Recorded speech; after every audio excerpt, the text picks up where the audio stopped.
Hello dear student, आज हम लोग पढ़ेंगे रिफ्रैक्शन एट प्लेन सरफेसेस के बारे में।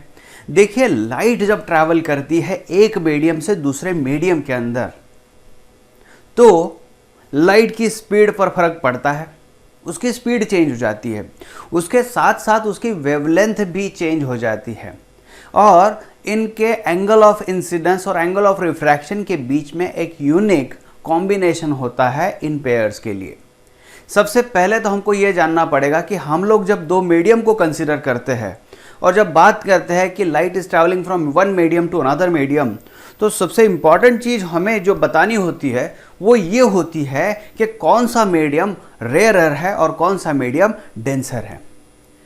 रेयरर और डेंसर को अगर आप समझ रहे होगे कि फिजिकली डेंसर और फिजिकली रेयरर, तो ये बात गलत होगी यहाँ पर। क्योंकि अगर लाइट की प्रॉपर्टी के बारे में बात करें तो हमें बहुत क्लियर कट मेंशन करना पड़ेगा कि ये ऑप्टिकली रेयरर है या ऑप्टिकली डेंसर है।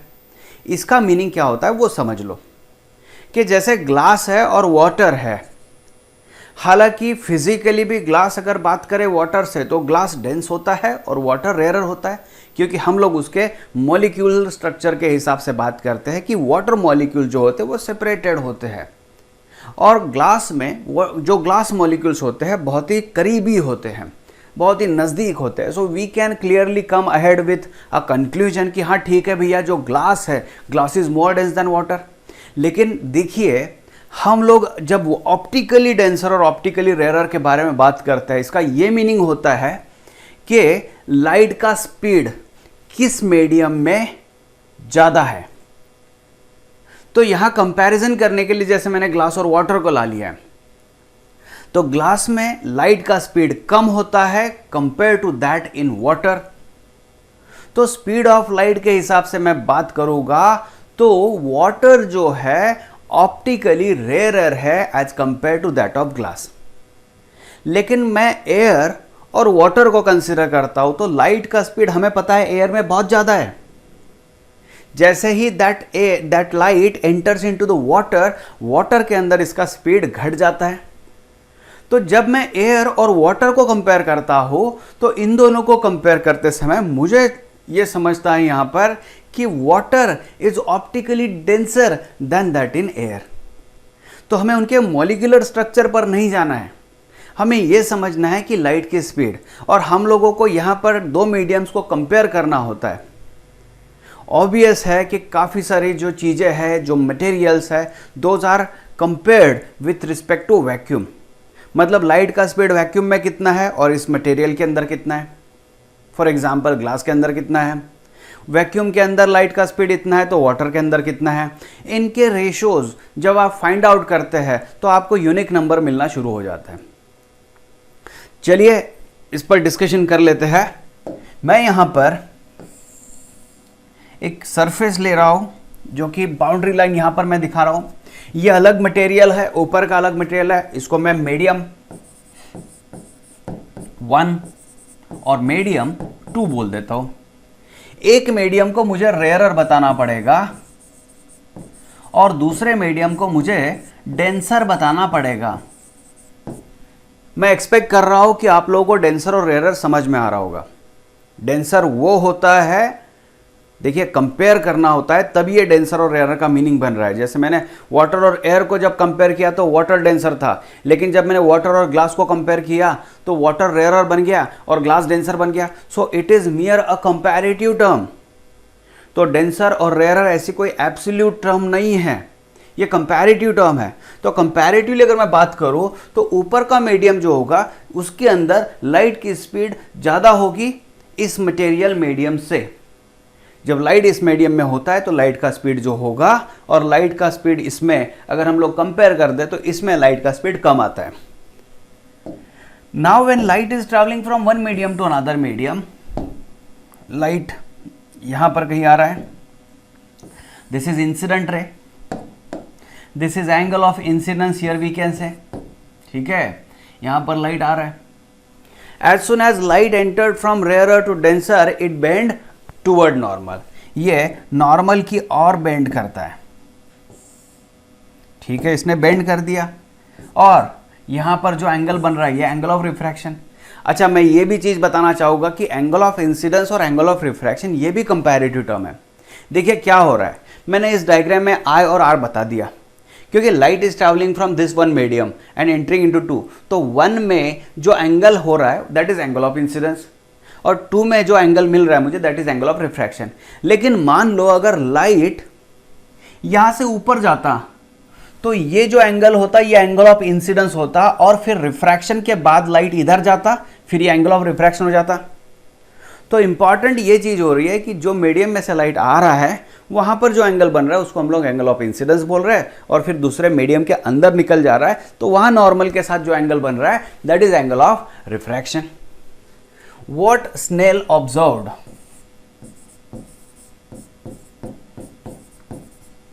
कि इन दोनों मटेरियल मीडियम के लिए एक कांस्टेंट नंबर मिलने वाला है, उस नंबर को उन्होंने नाम दे दिया रिफ्रैक्टिव इंडेक्स। इसको हम लोग रिफ्रैक्टिव इंडेक्स म्यू या फिर एन की टर्म में यूज करेंगे। हालांकि ज़्यादा पॉपुलर तो म्यू होता है, तो म्यू को हम लोग इस्तेमाल करेंगे। तो म्यू, देखिए इसको ऐसा समझिए, light is travelling from one medium, तो मैं वन ऊपर दे देता हूं, फिर फाइनली लाइट इस मीडियम के अंदर आ रहा है तो मैं यहां पर टू दे देता हूं। तो आपको इसको डिकोड करते आना चाहिए कि light is travelling from one and it is entering into two, ये टू के अंदर जा रहा है, ठीक है, इज इक्वल टू, चलो भैया लाइट तो वन मीडियम में से आ रहा था तो उसका जो एंगल है उसका साइन ले लो, और फिर जिस मीडियम में जा रहा है वहां पर जो एंगल दिख रहा है विथ नॉर्मल उसका भी साइन ले लो। तो साइन आई डिवाइडेड बाय मिल गया मुझे साइन आर। अभी देखिए लाइट का जो स्पीड होता है इस मीडियम में मान के चलो c1 है और इस मीडियम में मान के चलो c2 है। It is seen that if you take those ratios तो c1 divided by c2 that is also we are getting the same things.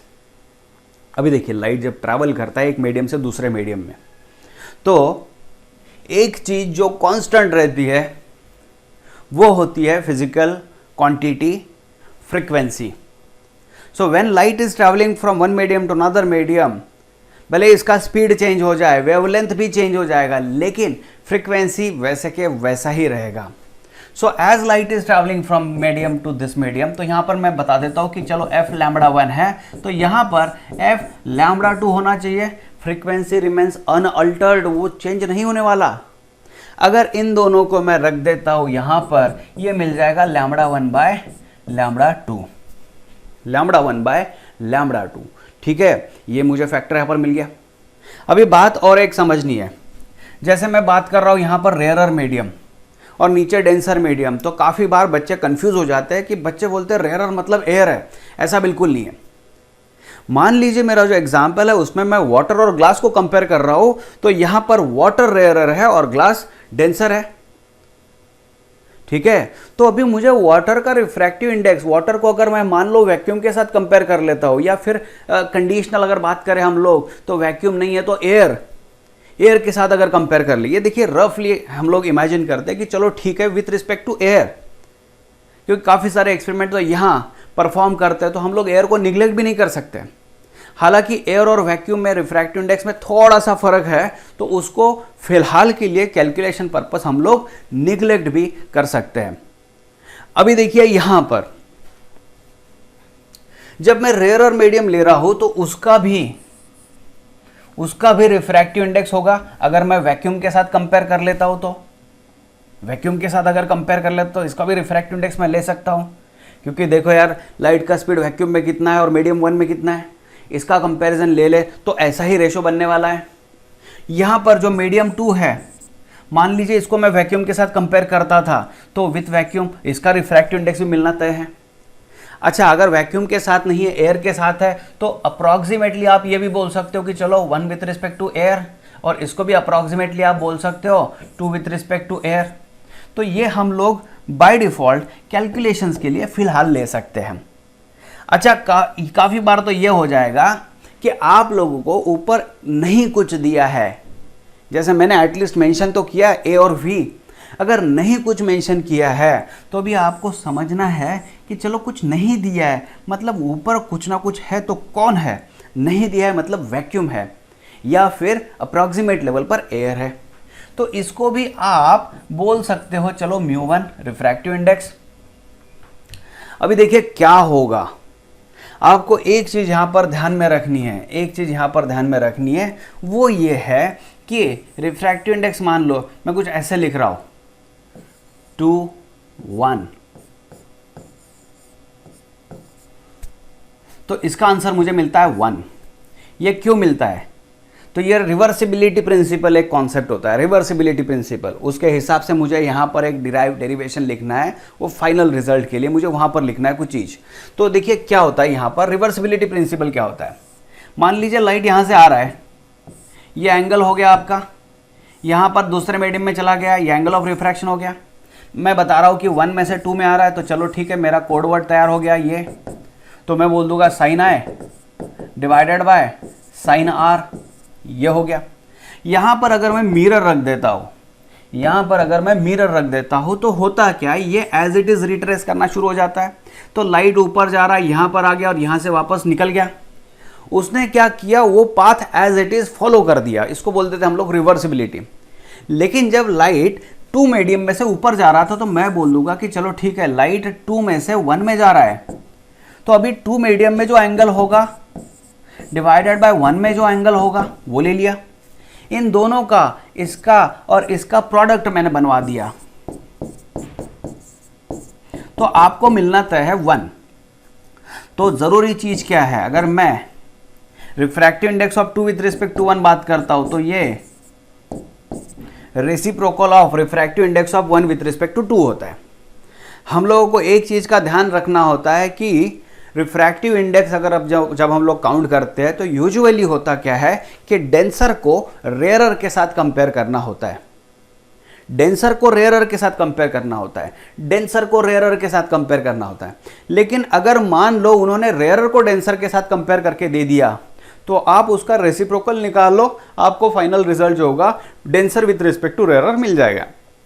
इसको हम लोग रीड कैसा करते हैं वो भी समझ लो, this is refractive index of 2 with respect to 1।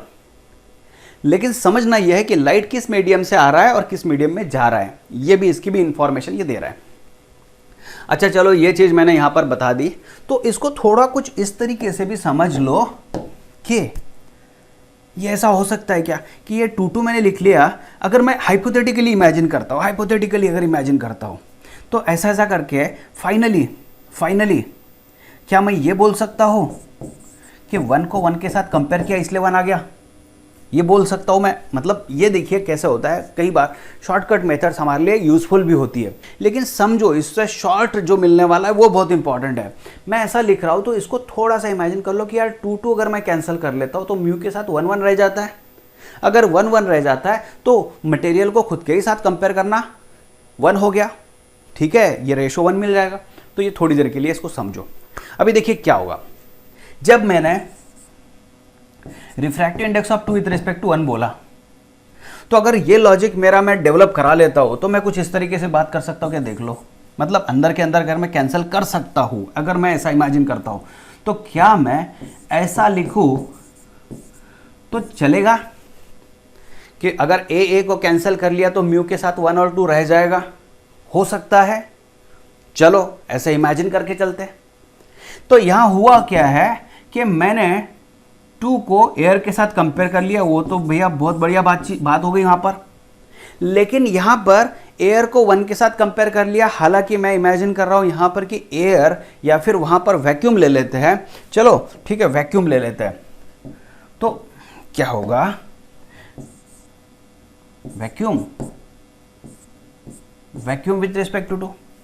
तो अगर ऐसा है तो 2 तो वैक्यूम के साथ मैच हो गया, मतलब जो मुझे एक्सपेक्टेड था कि डेंसर को रेयर के साथ, भैया वैक्यूम से तो रेयर कोई चीज हो ही नहीं सकती है ना। तो अभी वैक्यूम को 1 के साथ कंपेयर करना, ये तो हो गया यार कि रेयर को डेंसर के साथ कंपेयर कर लिया।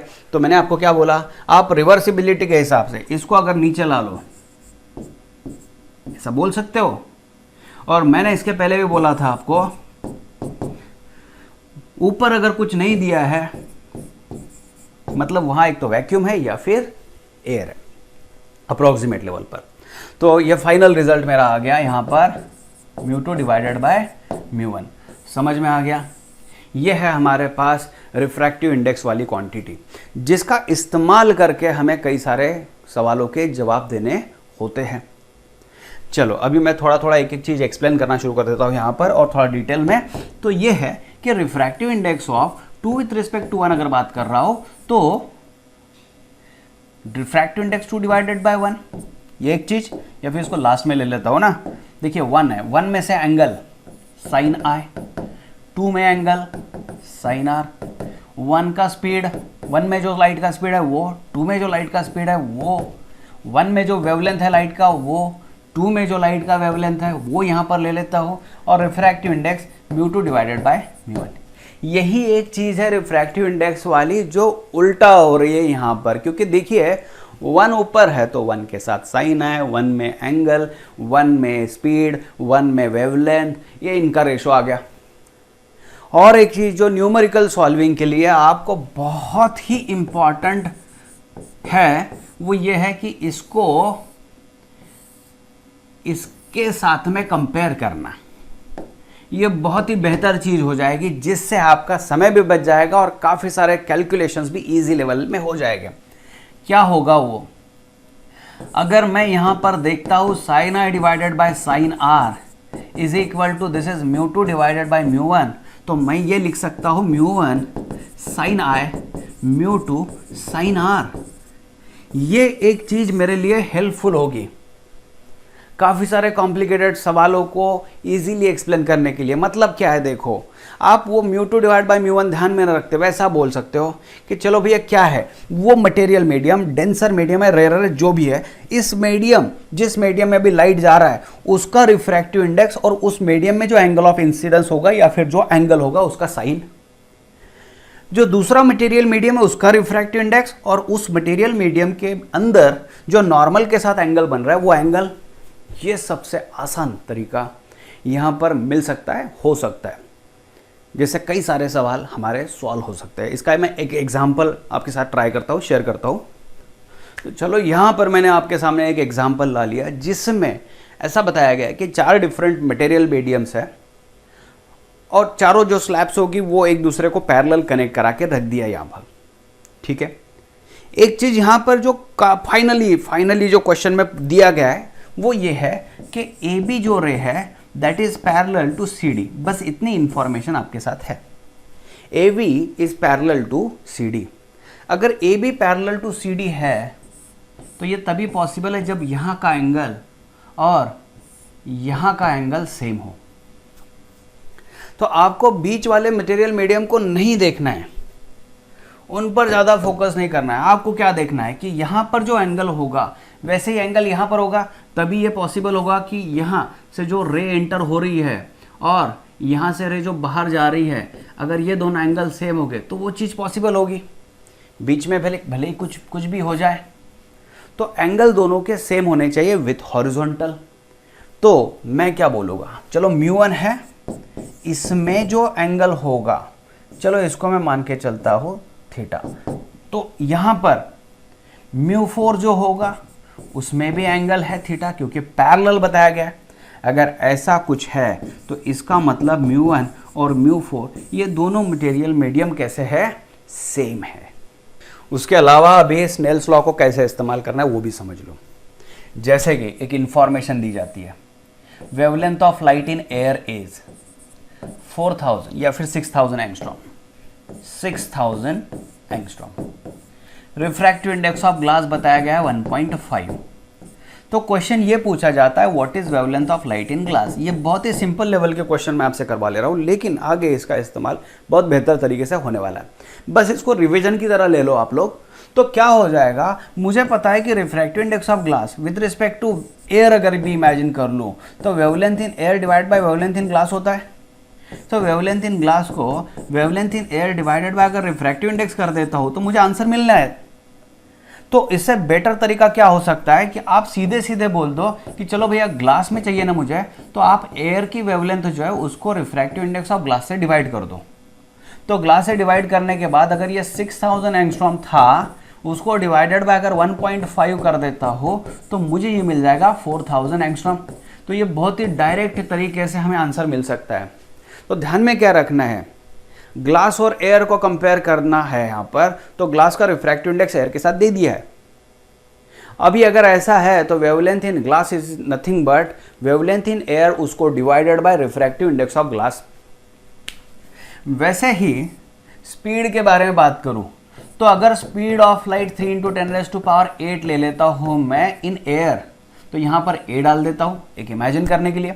एयर वैक्यूम में होता है, बट एयर और वैक्यूम अप्रोक्सीमेटली हम लोग सेम ले सकते हैं यहां पर फिलहाल। और ग्लास का रिफ्रैक्टिव इंडेक्स आपको बताया गया है 1.5, मतलब ये एयर के साथ में कंपेयर किया होगा। आपको पूछा गया है speed of light in glass, तो सीधे सीधे speed of light in glass है, speed of light in air उसको डिवाइडेड बाय आप ग्लास के रिफ्रैक्टिव इंडेक्स से डिवाइड कर दो, तो ये मुझे मिल रहा है 3 × 10⁸ मीटर पर सेकेंड डिवाइडेड बाय ये 1.5। तो speed of light in glass अगर आप देखोगे तो 2 × 10⁸ मीटर पर सेकेंड, ये सेकंड मिल रहा है आपको आंसर। इतना इजी तरीके से हम इसको सॉल्व कर सकते हैं। और एक मैं एग्जांपल आपके साथ शेयर करता हूँ, वो ये है कि मान लो वाटर का रिफ्रैक्टिव इंडेक्स जो है 4/3 है और ग्लास का रिफ्रैक्टिव इंडेक्स जो है वो 3/2 है। ये किसके साथ कंपेयर किया, ऊपर कुछ नहीं है, मतलब एयर है। अभी देखो क्वेश्चन पूछा गया है कि what is refractive index of glass with respect to water, ये क्वेश्चन पूछा गया है। तो जैसा कि मैंने आपको बताया, आप इसको कुछ इस तरीके से लिख सकते हो, वाटर, एयर, एयर, ग्लास, कुछ इस तरीके से लिख सकते हो। तो भैया मैंने ग्लास को तो एयर के साथ में मतलब रेयर के साथ कंपेयर कर लिया, लेकिन यहाँ एयर वाटर के साथ कंपेयर हो रहा है, वो गलत हो रहा है। तो आप इसको थोड़ा ऐसा कर दो, glass with respect to air, इसका रेसिप्रोकल कर दो, तो ये आ जाएगा water with respect to air. तो अगर ऐसा होता है तो कितना, refractive index of glass divided by refractive index of water. तो ग्लास वाला जो था वो क्या था, 3/2 था, मल्टीप्लाई बाय वाटर जो था, तो नीचे वाटर नीचे था, तो यहाँ 4/3। तो आपका आंसर मिल गया 9/8। ये तरीका होता है इसको समझने का। तो आप इससे रिलेटेड जो क्वेश्चन होंगे उनको इजी लेवल पर आप सॉल्व कर सकते हो। मैंने एक सिचुएशन को आपके सामने रखा है जहां पर लाइट जो है वैक्यूम में से पास होते हुए मटेरियल मीडियम के अंदर आ रही है। वैक्यूम जो है उसका रिफ्रैक्टिव इंडेक्स 1 बताया गया है, और जो दूसरा मटेरियल मीडियम है अननोन है, पता नहीं क्या है, लेकिन उसका रिफ्रैक्टिव इंडेक्स म्यू बताया गया है। तो अभी यहाँ पर और एक सिचुएशन को दिया गया है, and that situation is that कि एंगल ऑफ इंसिडेंस जो है वो एंगल ऑफ रिफ्रैक्शन से है डबल। एंगल ऑफ इंसिडेंस जो है वो एंगल ऑफ रिफ्रैक्शन से डबल। तो आपको क्वेश्चन में पूछा गया है कि what is angle of refraction, what is angle of refraction. ठीक है, इसको कैसे सॉल्व करना है वो समझ लो। मान के चलो आर की वैल्यू है थीटा, तो आई की वैल्यू हो जाएगी 2 थीटा। इसमें अगर आप देखोगे तो मैंने आपको बताया है μ1 और साइन उसका एंगल इज इक्वल टू μ2 और उसके अंदर का साइन वाला एंगल, ये चीज़ मैंने आपको बता दी थी। यहाँ μ1 1 है, साइन आई तो मैंने अभी 2 थीटा बता दिया था, इज इक्वल टू μ2 जो है म्यू है, और यहाँ साइन थीटा आने वाला है। तो साइन 2 थीटा कितना होता है, ये होता है 2 sine theta into cos theta is equal to mu times यहाँ से साइन थीटा आ गया, साइन थीटा तो कैंसिल हो गया, तो कॉस थीटा वाली वैल्यू मुझे मिल रही है म्यू डिवाइडेड बाय 2। तो थीटा आ जाएगा cos inverse mu divided by 2। ये बहुत बेसिक लेवल वाला क्वेश्चन आपको दिखाया मैंने। चलिए एक और क्वेश्चन मैं आपके सामने लाया हूँ। एक मोनोक्रोमैटिक लाइट है, मोनोक्रोमैटिक वेव है। मोनोक्रोमैटिक मतलब हम लोग जैसे उसका वेवलेंथ फिक्स कंसीडर करा के ले गए, तो ये जो वेव है ये यहाँ से आ रही है दूसरे मटेरियल मीडियम में। लेकिन होता क्या है, हमको पता है एक्चुअल सिचुएशन ये होती है कि some part of the light is getting reflected and some is getting refracted. तो सिचुएशन ये है कि रिफ्लेक्टेड और रिफ्रैक्टेड जो रे है, देखिए रिफ्लेक्टेड और रिफ्रैक्टेड जो रे है, ये रिफ्लेक्टेड और ये रिफ्रैक्टेड, इन दोनों के बीच का एंगल दिया है 90 डिग्री। तो हमें पता अभी क्या करना है, पता हमें करना है यहाँ पर इनके बीच का रिलेशन, रिफ्रैक्टिव इंडेक्स के बीच का रिलेशन और एंगल ऑफ इंसिडेंस के बीच का रिलेशन। तो यहाँ एक चीज़ समझ लो आप, ये अगर एंगल ऑफ रिफ्रैक्शन है, ये एंगल ऑफ रिफ्रैक्शन है, तो जैसे इंसिडेंट रे है तो हमें पता है कि angle of incidence and angle of reflection are same. तो जो angle of incidence with normal बन रहा है वही एंगल ऑफ रिफ्लेक्शन है विथ नॉर्मल। अभी मैं इस डॉटेड लाइन की राइट साइड अगर देखो तो I plus 90 plus R is equal to होता है 180 डिग्री।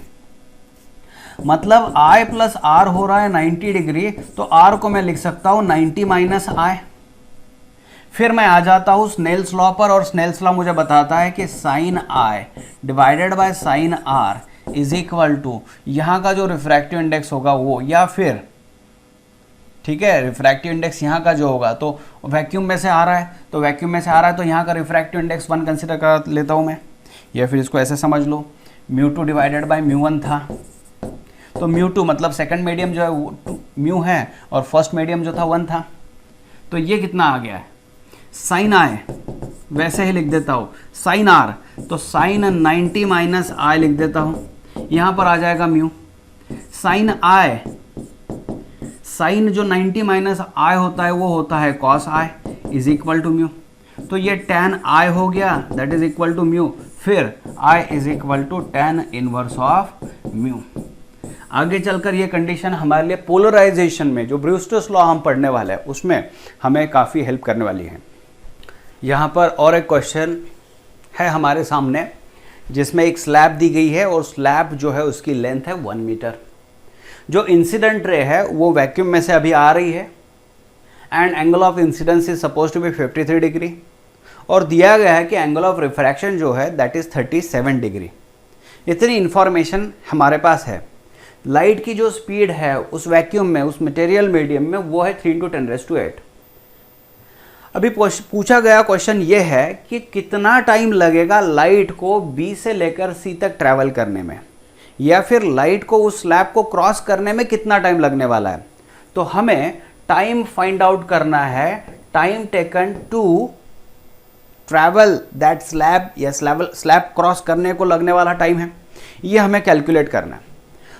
तो थोड़ा थोड़ा हम लोग समझने की कोशिश करेंगे। यहाँ पर यार म्यू पता नहीं है, तो म्यू अगर पता नहीं है तो हम लोग इसके अंदर की स्पीड भी नहीं निकाल सकते, लेकिन एंगल वाली इंफॉर्मेशन है तो मैंने बताता है। तो देखिए ये 1 मीडियम है, क्योंकि वैक्यूम दिया गया है तो ये मीडियम जो है इसका रिफ्रैक्टिव इंडेक्स, और इसमें जो साइन होगा एंगल उसका करना है sine of this particular angle is equal to ये मटेरियल जिसके अंदर रिफ्रैक्टिव इंडेक्स म्यू है और इसके अंदर वाला जो एंगल है 37। आपको ये चीज पता है, ये अगर 37 डिग्री है तो ये 53 डिग्री होता है। ये जो लेंथ होती है ये 3 होती है, ये लेंथ 4 होती है और ये लेंथ 5 होती है। तो इससे आप अंदाजा ले सकते हो कि 1 × sin 53, तो opposite 4 divided by 5 is equal to यहाँ पर म्यू। sin 37 तो opposite divided by this one. तो म्यू की जो वैल्यू मुझे मिल रही है यहाँ पर देखिए 5 तो कैंसिल हो गया, तो म्यू की वैल्यू जो मुझे मिल रही है वो मिल रही है 4 डिवाइडेड बाय 3।